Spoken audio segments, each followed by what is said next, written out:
Bueno, yo quería empezar el congreso, el congreso de la presentación, dando gracias a Mauricio por la invitación que me ha ofrecido, y he querido dedicar varias transparencias a explicar por qué, además de gracias, quiero resaltar que la decisión que él ha tenido de organizar el congreso en estos momentos de la historia de la ingeniería de pavimentos creo que es un acto de valentía, ¿vale? Creo que ha sido una persona con arrojo.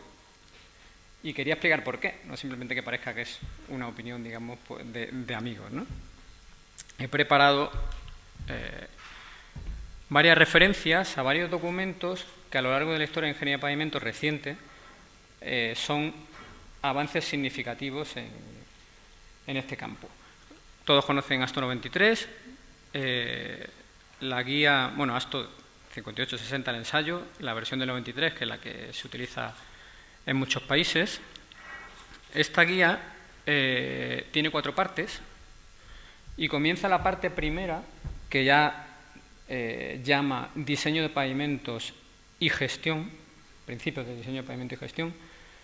Me tomé la molestia, son 66 páginas, de las cuales 24 están dedicadas a explicar que el proceso de diseño de firme no se puede separar del proceso de mantenimiento.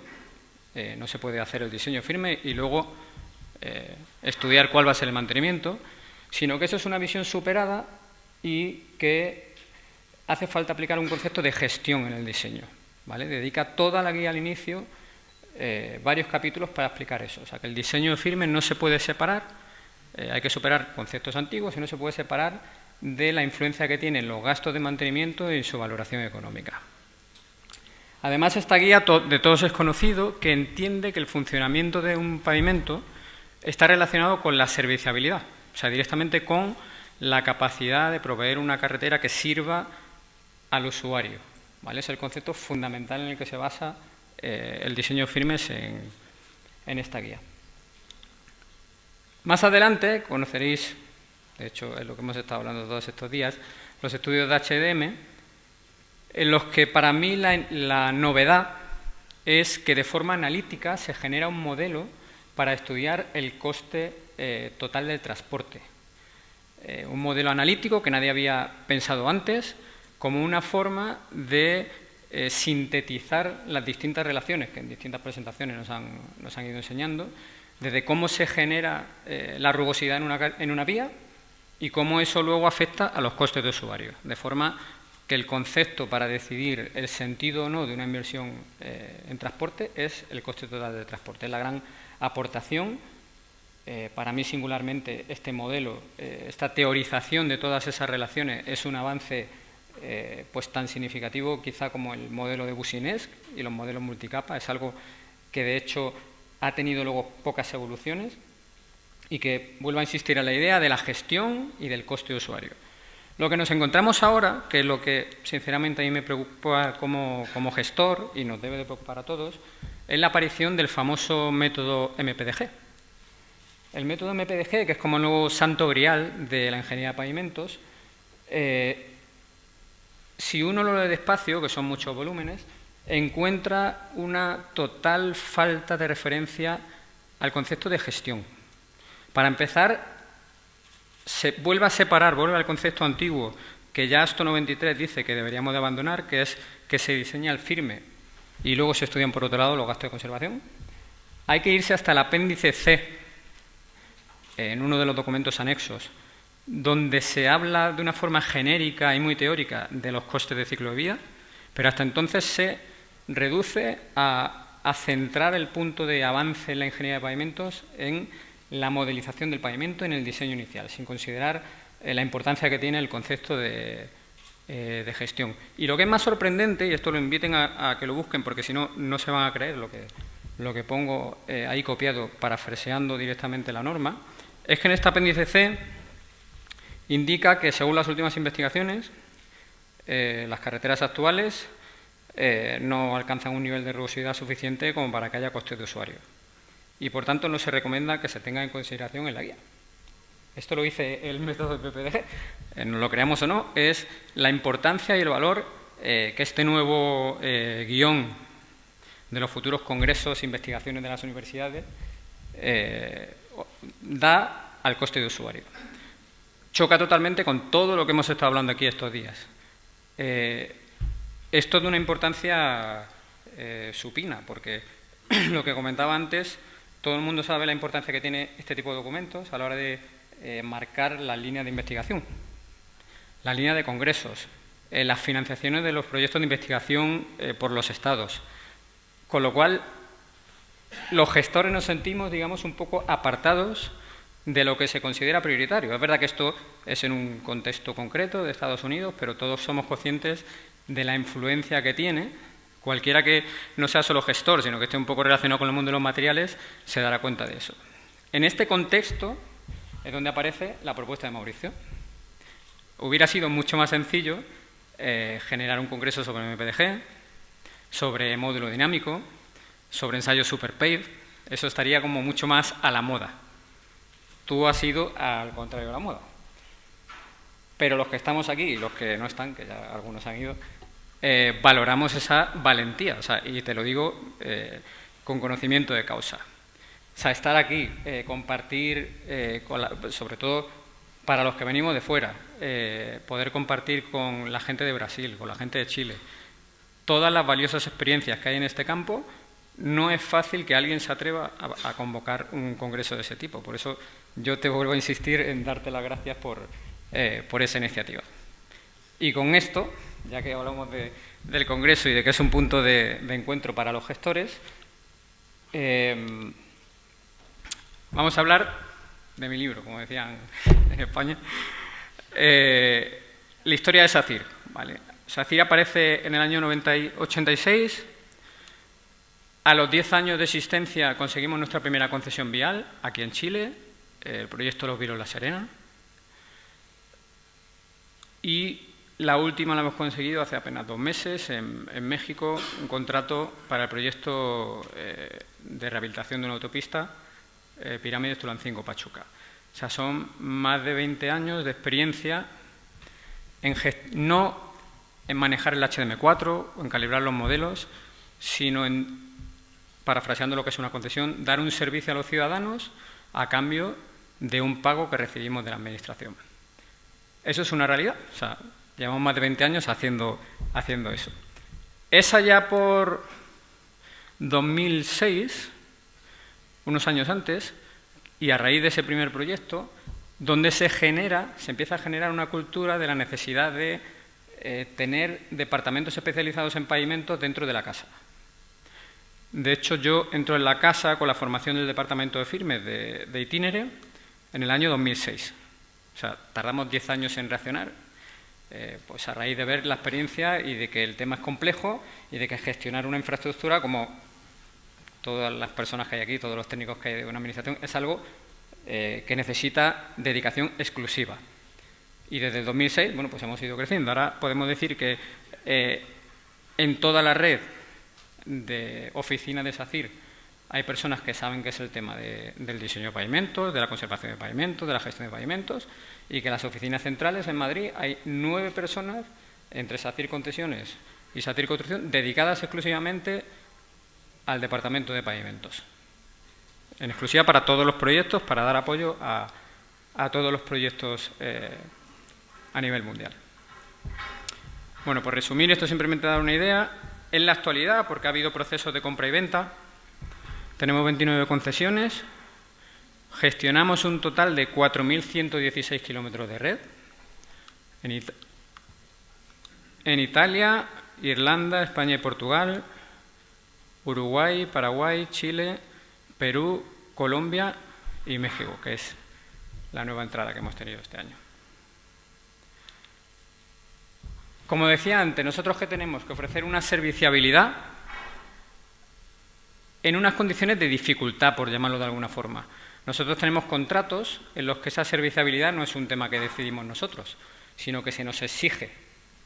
Hay unos indicadores de calidad donde se nos miden una serie de parámetros que tenemos que cumplir todos los años y si no, pues en algunos casos tendremos unas penalizaciones o seremos obligados, digamos, a actuar. O sea, la situación es relativamente compleja porque no es una cuestión de gusto y si hay un año que no puedes cumplir esa serviciabilidad, no ocurre nada, sino que el negocio se basa en cumplirlo, sí o sí. Toda la gestión que hacemos pues tiene, digamos, ese nivel de adrenalina que tiene el tener que tener resultados de una forma u otra. Y por eso, de lo que hacemos, pues por muchas cosas no, pero por otras estamos muy orgullosos. Ahí pues pongo niveles de IRI, que no he querido poner ninguno de aquí cerca, para que así no haya comparativas. Niveles de IRI de muchas de nuestras concesiones. Y de eso, esto lógicamente es un pez que se muerde la cola. O sea, esto viene de una exigencia de unos niveles de calidad. Tampoco por gusto nosotros tenemos estos niveles, pero podemos conseguirlos y de ello podemos, digamos, presumir de alguna forma. Y además no tenemos que hacer solo un cumplimiento de una serviciabilidad. En la propia ASTO, al principio indica que el objeto de la guía ASTO es conseguir una buena serviciabilidad, pero de una forma económicamente óptima. En el mundo concesional es lo mismo, con más motivo, porque nosotros nos debemos también a unos accionistas y a unos bancos que nos han dejado dinero en unas determinadas condiciones. Con lo cual esto lo tenemos que conseguir con una limitación económica. Luego haremos más comentarios sobre eso. En este entorno, ¿qué es HDM? Bueno, pues HDM es una pieza, un engranaje, que está dentro de nuestra inteligencia de negocio. ¿Qué es la inteligencia de negocio? Pues es el conjunto, digamos, de herramientas, de conocimientos, de procedimientos que tenemos dentro de la casa para poder coger toda la información relacionada con un problema, en este caso pavimentos, y tomar las mejores decisiones. Las mejores decisiones, que no es una. Están involucrados una serie de pasos o una serie de aspectos que involucran a diferentes personas. Por ejemplo, diseño previo que se hacen de las obras de cara a una oferta o de cara a una obra. ¿Vale? Por aquí estaba Evan Castillo, que levante la mano. Responsable, por ejemplo, de esos diseños en SACIR Construcción. ¿Vale? Está en el Departamento de Ingeniería. Planificación de la estrategia de mantenimiento. O sea, con ese diseño y su plan de mantenimiento, diseño A, hay alguien que valora en SACIR Concesiones si ese plan de mantenimiento es adecuado o no. Javier Guillo, no sé si está por aquí. No está por aquí, bueno, se ha escapado. Hay otra persona que ve si ese plan de conservación es adecuado. Evans vuelve a hacer a lo mejor un diseño de detalle, o alguien de los del equipo de ingeniería. En construcción, pues está la gente de materiales, del laboratorio, que puede hacer cambios sobre esas decisiones que se estén tomando, dando distintas alternativas. Mantenimiento luego de las concesiones en operación, su evaluación, diseño de las posibles rehabilitaciones. Aquí hay varios directores de explotación y de operación por ahí detrás, de distintas concesiones de aquí de Chile. Ellos lo que nos piden en esas decisiones es otras cosas, ¿vale? O sea, es explicaciones de por qué encaja o no encaja el modelo con las decisiones que ellas tienen que tomar. ¿Vale? O en los casos de que haya refinanciaciones, compras, lo que necesitan es información de justificar por qué nuestro plan de conservación de una forma o de otra. Y luego, investigación para desarrollar nuevos materiales, nuevos procedimientos o estudios especiales que desarrollemos. También estaba por aquí Víctor Armijo, que es el director de innovación de SACIR Construcción. Para cada uno de esos tenemos que generar una serie de procedimientos que recojan toda la información, nuestra experiencia durante 20 años y les den los mejores resultados. Dentro de eso hay una pieza que es los modelos de HDM. Y yo quiero matizar lo de los modelos, ¿vale? Porque muchas veces se habla el software HDM. Bueno, para mí el avance no es el software HDM. O sea, el software HDM al final es un soporte. El gran avance en la ingeniería de pavimentos es el Highway Design of Maintenance Standard Model, ¿vale? Son los modelos que han sintetizado el coste total del transporte. Nosotros, lo digo porque antes ha sacado Fernando el tema de las distintas herramientas, utilizamos el software HDM, pero también tenemos hojas de cálculo con los modelos programados para cuando queremos hacer un chequeo de una sección concreta. Nos llega un estudio, no nos encaja y con ese modelo implementado en Excel podemos hacer un cálculo de contraste. O tenemos también los modelos implementados en la herramienta de Dayton, en The Teams. Una herramienta mucho más compleja, que no es una herramienta, es un entorno de programación y que cuando se quiere añadir cosas que aquí se han hablado de formulaciones del coste de usuario que a lo mejor todavía no incorpora el modelo, en entornos de ese tipo se pueden programar junto con los modelos de deterioro. ¿Vale? Entonces, cuando hablamos de HDM, yo en concreto me refiero a los modelos de HDM, que creo que es la gran aportación. Bueno, una de las cosas que hacemos con HDM es dar valor a toda esa experiencia que tenemos acumulada durante tantos años. ¿Vale? Nuestras actuaciones de rehabilitación, nuestros éxitos y fracasos, nuestros errores, el por qué ha habido proyectos que ha habido que hacer reparaciones prematuras, de todo eso se aprende. O sea, al final es parte de la experiencia, no somos perfectos, tenemos errores, los corregimos y de ello aprendemos. Y con esta herramienta lo que intentamos es reproducir eso, ¿vale? Para darle valor, para que sirva para otros, para que sirva para toda esa cadena de trabajo. Ayer me volvieron a comentar, que no es la primera vez que lo hacen, que es que, claro, SACIR, cuando trabaja con un consultor de HDM, es que define qué parámetros hay que utilizar. Claro, o sea, es que aquí se ha hablado desde el principio que lo que da valor a HDM4 es el conocimiento. Cuando HDM4 no da resultados, pues probablemente sea porque no se están utilizando la herramienta de forma adecuada. Para mí, como dijo Mauricio, las capacidades del programa exceden lo que necesitamos para poder cumplir esos IRIS y con esos condicionantes de tener un presupuesto muy controlado por auditores externos. Es una cuestión de cómo se utiliza esa herramienta. Para nosotros, en estos 20 años, es más que suficiente. Luego comentaré quizá algunas cosas que se podrían mejorar o que se podrían aportar, pero que se pueden solucionar de otra forma. Por poner un ejemplo, por ir al tema, digamos, de casos concretos. Si recibes un informe de un consultor indicando que en función al IRI vas a tener que actuar 3 veces, cualquier gestor o gerente de concesionaria va a entender que eso no puede ser así. O sea, la realidad no es que tú llegas hasta el año 8, no sé, aquí cuál es, y entonces tienes que hacer un refuerzo de la carretera. Y luego llegas hasta el año X y tienes que hacer otro refuerzo. Normalmente tú tienes que empezar a actuar bastante antes.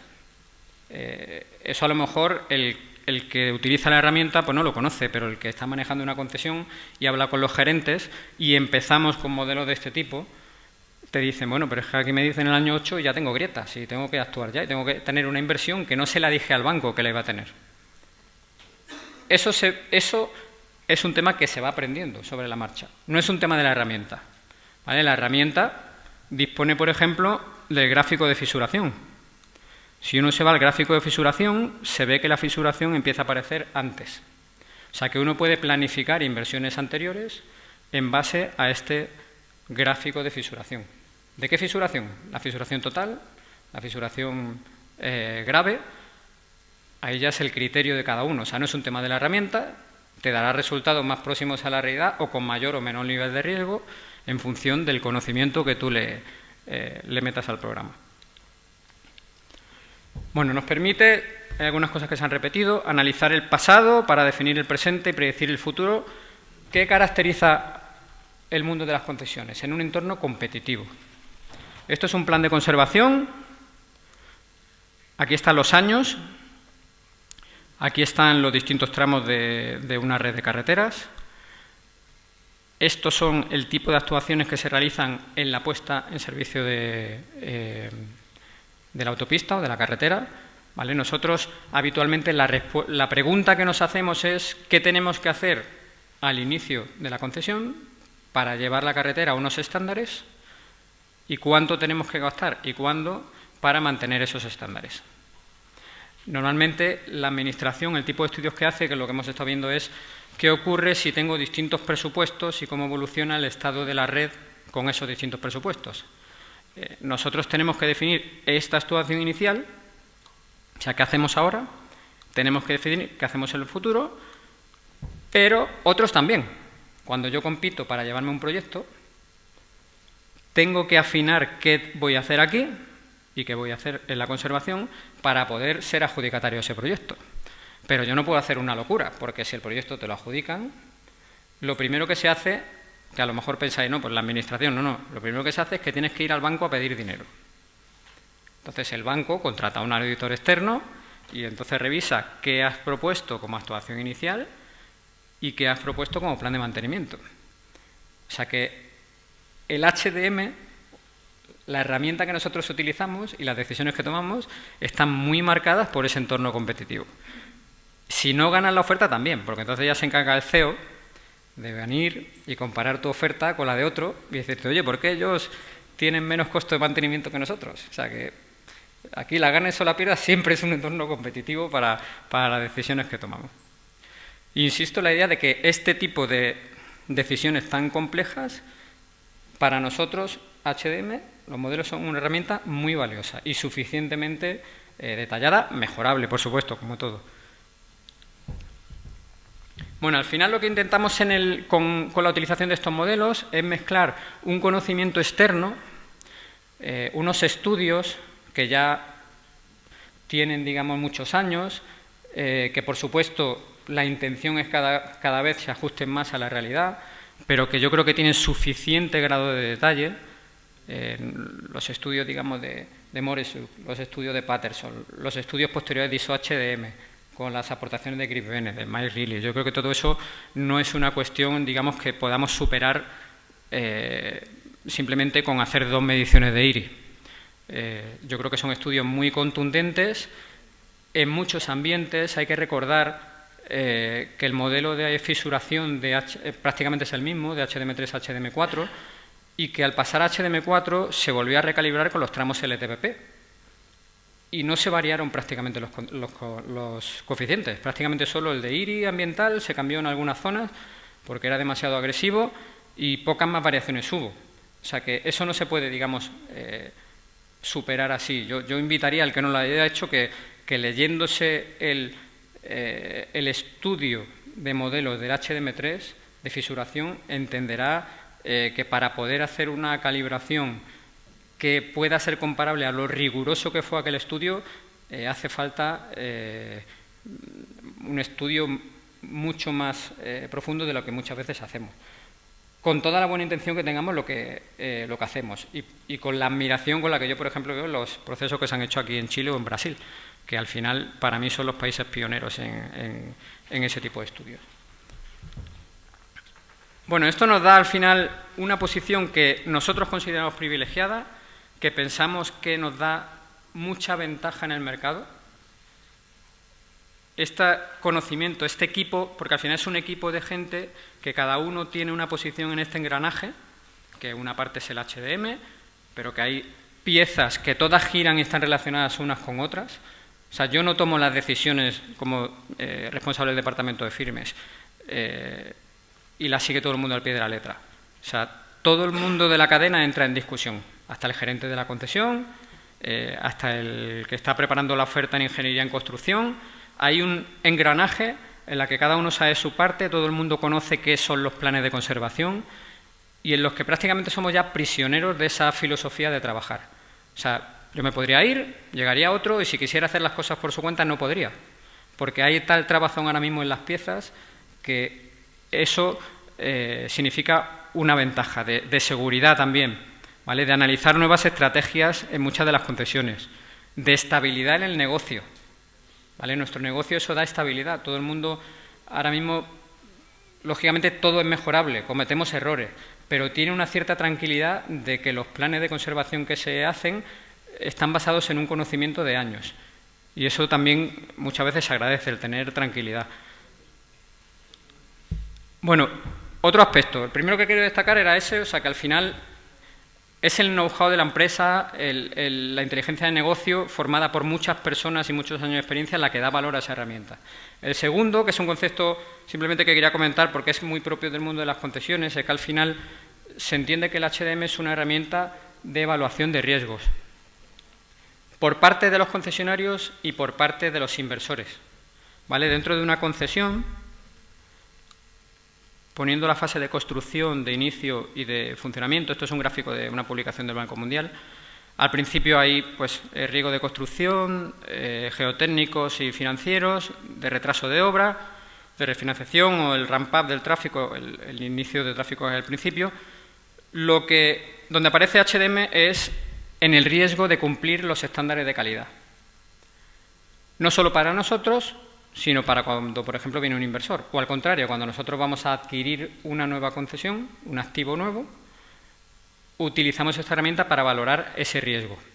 Eso le da un matiz muy importante. Aquí se ha hablado de otras herramientas, incluso nosotros hemos utilizado algunas para introducir los modelos de HDM dentro y programarlos, pero aquí hay una función también que tiene HDM4 que es de confianza. Cuando un banco viene o un inversor y recibe un output de HDM4, lo que sabe es que de verdad lo que está programado ahí son los modelos de HDM4. Si yo llego con el programa de Dayton, que es una base de datos complicada, tipo con lenguaje de programación tipo macros de Excel, por decirlo de alguna forma, yo puedo programarlo, pero cuando yo le lleve eso a un banco, no tiene la seguridad de que es lo que hay detrás. Se supone que sí, que lo tengo bien programado, sí que es eso lo que hay detrás. Cuando uno recibe HDM tiene, digamos, la seguridad de que detrás están los modelos de HDM. Quedan otros muchos parámetros, por supuesto. Uno puede tener los modelos HDM y tener coeficientes de calibración incorrectos, parámetros de entrada no adecuados, como decían otros, que los firmes que hay incluidos los pavimentos no coincidan con los reales, que eso es uno de los errores habituales, que los tráficos sean diferentes, que también puede ocurrir. Pero, en principio, lo que está garantizado es que los modelos que hay detrás son los oficiales, ¿no? ¿Esto dónde ocurre? Que son, digamos, procesos quizá más lejanos de lo habitual, ¿no? que son los usuarios de administraciones, de gestores públicos. Pues en los procesos de compra, cuando nosotros adquirimos un activo, cuando vendemos un activo, cuando vamos a los bancos a financiar una concesión o hay algún cambio en el contrato y entonces buscamos una refinanciación. Cuando en algunos contratos hay bonificaciones o penalizaciones para analizar los riesgos de distintas actuaciones iniciales que pueden tener de cara a no recibir penalizaciones o a tener bonificaciones. Cuando hay cláusulas de actualización tecnológica, hay contratos donde te dicen que tú debes de adaptar las tecnologías de tu carretera a lo que vaya apareciendo en la nueva normativa, pues se pueden hacer escenarios de ese riesgo o te pueden pedir que hagas escenarios de ese riesgo. O para otros estudios especiales, riesgo geotécnico, cuando de repente hay contratos donde no se sabe si la existencia de arcillas expansivas puede ser dañina para la evolución del IRI. Bueno, te encuentras que investigando en HDM4 uno se va al volumen de calibración y te viene incluso ya ahí parámetros para cómo calibrar en el caso de que tengas arcillas expansivas. O sea, que uno sigue investigando, como decía Mauricio, las posibilidades en HDM4 son infinitas. Muchas las va descubriendo sobre la marcha. Bueno, esto es solo un ejemplo. ¿Cómo está más de tiempo? De penalizaciones o bonificaciones. Una obra en un contrato donde si el IRI está por encima de 3 hay que reparar, pero si el IRI está por debajo de 2 te bonifican, según el tráfico que pase.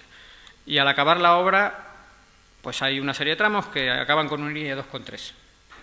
Esto es real, es un caso real. Los valores no, porque no los recuerdo, pero es un caso real. Aquí hay que hacer un estudio, que se hizo además por parte de SACIR Construcción, de justificar por qué puede ser bueno que SACIR Concesiones invierta dinero. Lógicamente, el interés de SACIR Construcción es hacer obra, tiene que venderle a SACIR Concesiones por qué puede ser bueno que gaste un dinero. Ese dinero se calcula para bajar el IRI por debajo del umbral que te permite obtener una bonificación, pero tiene que ir acompañado del plan de conservación de la infraestructura después de hacer esa actuación. ¿Vale? Ese estudio económico puede llevar a generar un nuevo negocio, ¿vale? A que esa circunstancia puede hacer son ejemplos de utilización de la herramienta. Bueno, margen de mejora de la herramienta, que yo digo que más o menos nosotros vamos superándolo. Ahora, en muchos países sí que se está exigiendo una valoración objetiva de la reducción de la huella de carbono o de las mejoras medioambientales del proyecto. ¿Vale? Ese caso, por ejemplo, un proyecto que estamos ahora preparando en Holanda, donde hay un programa de la Administración donde se valora, en base a un tema que ha salido antes, de materiales, sistema de producción, energía consumida, que está tabulado, que tú introduzcas reciclados o que no introduzcas reciclados o que reutilices materiales de demolición de edificios y se valora dentro de tu oferta económica. Eso ahora mismo pues no es posible. Antes han comentado lo del tema del consumo, de la reducción de CO2 de los vehículos, pero no está integrado el tema, por ejemplo, del CO2 de la actuación que realizas. ¿Vale? En concreto, lo que se mira en Holanda es la reducción del coste medioambiental, que está tabulado, no es algo, digamos, subjetivo, sino que lo tiene tabulado la Administración. Ahora mismo no podemos incluirlo. Distintas políticas y cómo afecta, suponiendo, por ejemplo, que un reciclado pudieras pensar que tiene menos duración que una mezcla convencional, te implica mejor plan de mantenimiento, pero también reducción de CO2, más posibilidad de conseguir la oferta. O sea, hay algunos parámetros que yo tampoco tengo claro que HDM4 tenga que llegar a introducir todo, porque sí hay otros entornos. El entorno de Dayton, por ejemplo, permite programar perfectamente otras cosas diferentes. No sé si es alcance o no, pero bueno, son cosas que nosotros echamos en falta. Los riesgos, ¿vale? Hay muchos tipos de contratos de concesiones en el mundo, donde al inicio se supone que todo el riesgo está en la construcción, está en el contratista. Cuando tú devuelves la concesión, ocurre que el cliente tiene todo el riesgo, no sabe cómo va a estar. Y hay mecanismos, distintos mecanismos para regular esa distribución de riesgos o para limitar ese riesgo. Eso ahora mismo no es posible hacerlo dentro del HDM4. Para que veáis un ejemplo concreto, esto son publicaciones del Banco Mundial, que supongo que me dejará que las ponga aquí con eso de que está relacionado con HDM4. Por ejemplo, aquí en Chile, que es este caso, para limitar los posibles ingresos de un concesionario, que no puede tener unos ingresos exagerados, unos beneficios exagerados, lo que se hace en Chile, por ejemplo, es limitar la longitud, la duración del contrato. O sea, que si yo de repente tengo un tráfico muy alto y recibo muchos ingresos, el contrato, en vez de durarme 20 años, me dura 15. Si tengo menos tráfico, me dura 17. Entonces, eso es complejo de llevar al HDM4, porque al final tú dices, bueno, pues yo me hago un plan de conservación de 25 años y si en mis cálculos de tráfico me dice que el contrato dura 17, pues corto las actuaciones de mantenimiento por 17. No, pero entonces ya el valor actualizado neto de esa estrategia puede haber cambiado. A lo mejor ya, si dura 17, la estrategia óptima no es la misma que si dura 25. Ahora mismo yo no puedo, digamos, que HDM4 decirle, oye, la duración que quiero que me calcule el plan de mantenimiento dependa de unos ingresos. Esos son modelos que yo tampoco, insisto, no tengo claro que sea función de HDM. Nuevos indicadores, algunos sí que están incluidos, lógicamente. El IRI, el abollamiento. Lo del abollamiento es discutible, ¿vale? Sabéis que el abollamiento, ahí aparece si es con regla de 1,8 metros, con regla de no sé cuántos metros. Al final, eso es un tema, digamos, que está a medio definir.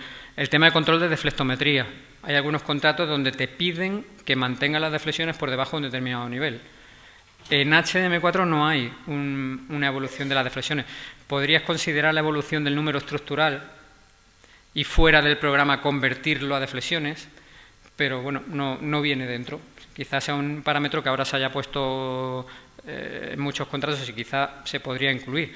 Pero ¿es imprescindible? No. Nosotros cuando tenemos un caso de eso, lo que vamos a hacer a la salida de evolución de número estructural, intentamos calcular una deflexión equivalente y con eso vemos si vamos a tener algún problema en el contrato o no.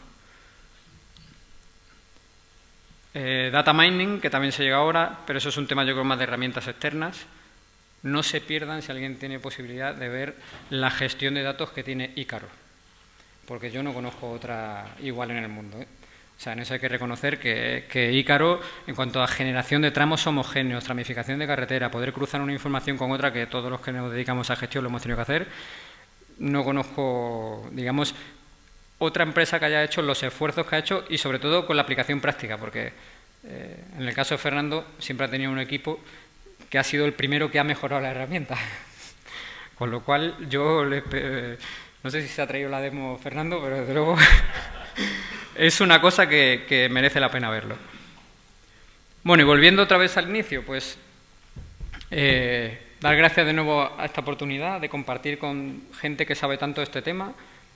Los que hemos tenido interés siempre por HDM4 ha sido una referencia a los estudios que se han hecho en Brasil y Chile, pero le decía a Mauricio que yo quería comentar dos ausencias, ya por hacer una propuesta para próximos congresos. La primera es de los modelistas. se hizo el estudio de Patterson y todo lo demás, de HDM3, se hizo ISO HDM hace 20 años, 93-96, y luego ya no se ha hecho nada más. Pero cualquiera que haya leído los documentos, quedaron muchas dudas por... Al final, bueno, uno tiene que ir avanzando, cerrando, tomando decisiones, oye, tomamos este modelo. Pero, por ejemplo, hoy ha salido el estudio que ha presentado Luisa de lo de Brasil, donde ha hecho un estudio en base a ejes equivalentes. En el HDM3, modelo de fisuración, que es el que ahora se utiliza, sabéis que a partir de la generación del 0,5% de fisuración empieza la evolución de las fisuras en base a la edad, que es algo que de primeras te choca mucho. Pero en el HDM3, en el estudio, los documentos, se estudiaron ambos modelos, ¿vale? De hecho, nosotros hemos probado a utilizar los modelos que están ahí descritos, que dependen del tráfico, ¿vale? Hay modelos también en esa documentación que dependen del tráfico. Aquello, bueno, pues se cerró con los tramos aquellos por un tema de que quizá veían que el envejecimiento se podía reproducir mejor cuando era respecto, la fisuración por envejecimiento, cuando era respecto a la edad, pero se cerró un poco en falso. Luego en ISO HDM no sé, yo no he encontrado ningún comentario en los documentos que hay publicados sobre eso, y es un tema que no quedó cerrado del todo. Yo he hecho en falta, digamos, en este tipo de congresos algo mucho más técnico, o sea, digamos, técnicos que conozcan en profundidad cómo están integrados los modelos, porque yo creo que hay cosas por mejorar. En el último, por ejemplo, volumen 6, donde se describe el modelo de abollamiento, que hay un intento de relacionarlo con algo parecido a los modelos MPDG, o sea, con las características del betún, su penetración, su punto de anillo y bola. Se expone y luego se dice, no, pero no lo vamos a utilizar y vamos a utilizar un modelo más empírico, basado en la velocidad y no recuerdo en qué más. Se da otro, bueno, pues un cierre en falso, porque al final cuando uno tiene que sacar un software tiene que tomar una decisión de un modelo, pero no está cerrado el tema, o sea que yo creo que en esa parte, la modelización, todavía hay mucho que se le puede... Yo he echado en falta alguien, quizá alguno de esos antiguos, no sé, Chris Bennett, que está allí en Australia, que seguro que está aburrido contando canguros, pues que venga aquí y nos ilustre, digamos, con lo que se hizo, con las dudas que quedaron, porque seguro que ellos nos pueden transmitir, oye, mira, estas dudas quedaron abiertas. ¿Y quién le debería dar continuidad a eso? Pues ese es el otro comentario que quería hacer. Yo me gustaría hacer una pregunta, que ya, digamos, me quito la chaqueta de concesionario para que parezca más profesor de universidad. Me remango y todo. ¿Cuántos profesores de universidad hay aquí? O investigadores de universidad.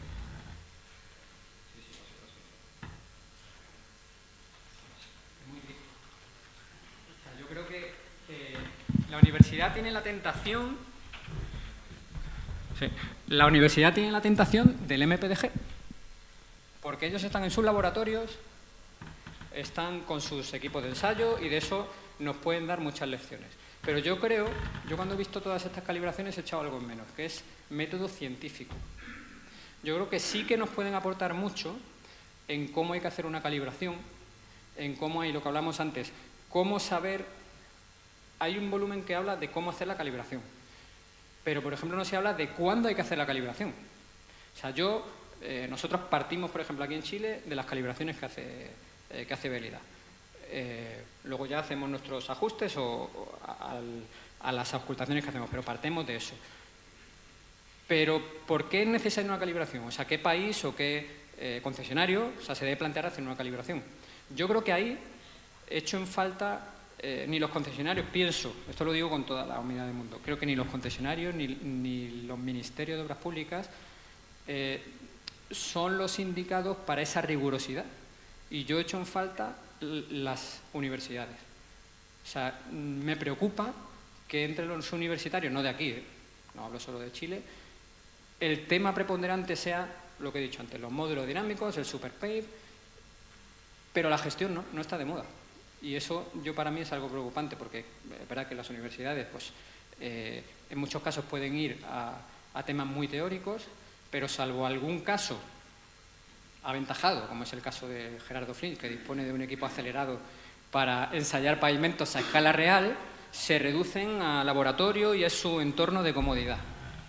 Y yo creo que es verdad que ellos no manejan redes, no tienen a lo mejor el acceso que puede tener el Ministerio o los concesionarios, pero sí que creo que en metodología, en procedimientos para analizar esos modelos, para teorizar sobre esos modelos, yo creo que ahí sí que deberían de aportar.